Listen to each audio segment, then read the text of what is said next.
দেবাশিস রায় চৌধুরী হাইকোর্টের বেঞ্চ পঞ্চদশ সংশোধনীর অনেকগুলো অংশ অসাংবিধানিক ঘোষণা করে বাতিল করে, কিন্তু হাইকোর্টে আমরা আসলে পুরো পঞ্চদশ সংশোধনী বাতিল চেয়েছিলাম। আমরা কিন্তু হাইকোর্ট অংশ বিশেষ বাতিল করেছে, কিন্তু পুরোটা বাতিল করে। সেই রায়ের বিরুদ্ধে আমরা আপিল দায়ের করেছি, আর আপিল করার অনুমতি প্রার্থনা করে এই আবেদন সেটা দায়ের করেছি, এবং সেটা হয়তো যথাসময়ে শুনানি হবে।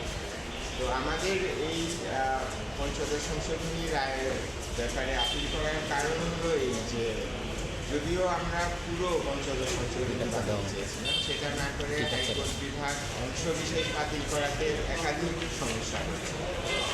এর মধ্যে প্রথম সমস্যা হলো, আপনারা জানেন যে পঞ্চদশ সংশোধনীর একটা প্রধান বিষয় ছিল তত্ত্বাবধায়ক সরকার ব্যবস্থা, এবং তত্ত্বাবধায়ক সরকার ব্যবস্থা সংশ্লিষ্ট সংবিধানের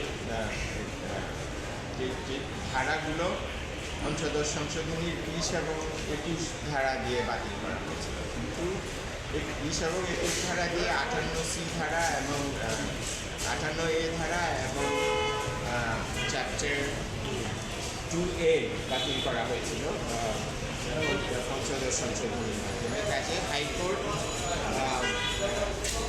সেকশন 20 এবং 21 পঞ্চদশ সংশোধনীর 20 এবং 21 ধারা বাতিল